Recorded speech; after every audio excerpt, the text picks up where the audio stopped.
I can't believe that it is already March of 2022.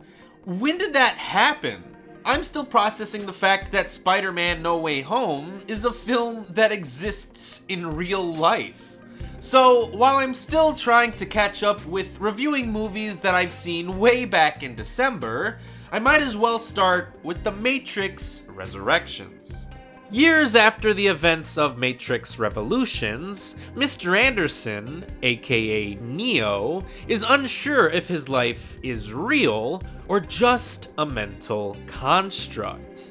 To find out, he must choose to follow the White Rabbit once again, even if the Matrix has become stronger, more secure, and far more dangerous than ever before. Now, I love The Matrix. Obviously, I think it's one of the best and most influential sci-fi movies of all time. The first two sequels are okay, but they aren't quite as iconic as that original film. But despite this, I was still looking forward to a brand new Matrix sequel. Lana Wachowski built this world, so I was glad to see her returning, even if current Wachowski films have been hit or miss. I'd rather see the Wachowskis take on a modern incarnation of The Matrix, more so than a film that was clearly made by a corporate committee at Warner Brothers. And, well, I'm glad I did support seeing this movie in theaters, because The Matrix Resurrections is unlike any sequel that I've ever seen. Essentially acting as a sequel, a soft reboot, and a meta-commentary on the Matrix franchise itself, this movie has a lot going on. Probably too much going on, since the plot does get cluttered and overstuffed rather quickly. And that does bring me to some of the other issues I have with the film. The plot relied a lot on nostalgia, the actual narrative felt rather familiar, the amount of exposition was really exhausting, the action sequences, sadly enough, weren't too memorable, and the meta storyline was quite distracting. To me at least.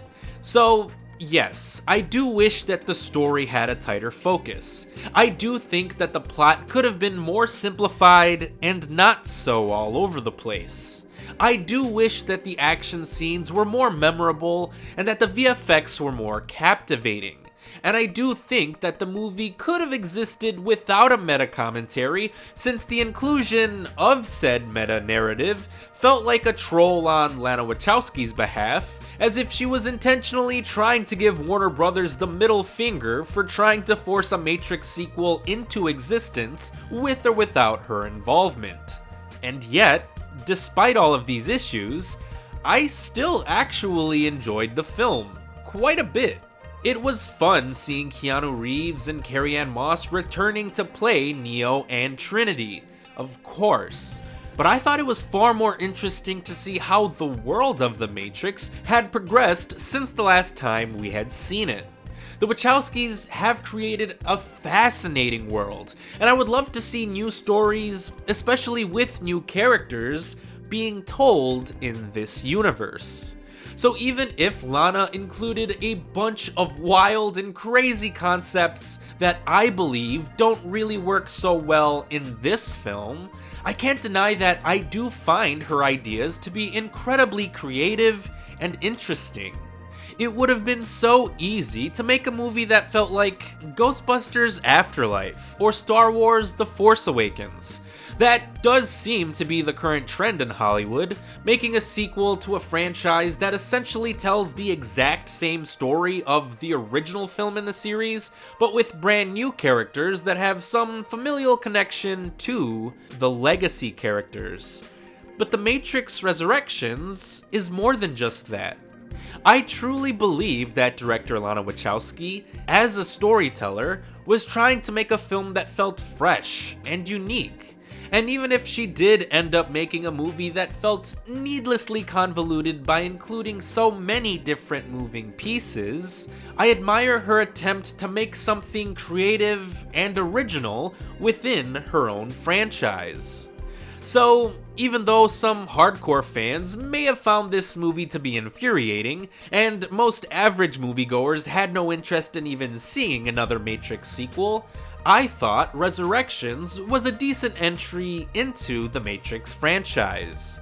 It's not as innovative, or as technologically advanced, or as socially relevant as the first Matrix film, and it's not quite as good as Matrix Reloaded, but I would say that it's definitely better than Matrix Revolutions. So, even if Matrix Resurrections stumbles a bit in trying to find its footing, once the narrative tightens its focus in the second act, the movie does become really fun and engaging. It may confuse those unfamiliar with the franchise, but if you are a fan of The Matrix, I would say that you should see this film if you get the chance to. And if you want to hear my thoughts on certain movies before it takes me 2 months to make an actual video on it, you can follow my Instagram page because I'm much quicker with posting my initial thoughts on a movie there than I am here on YouTube. But as always, thanks for watching.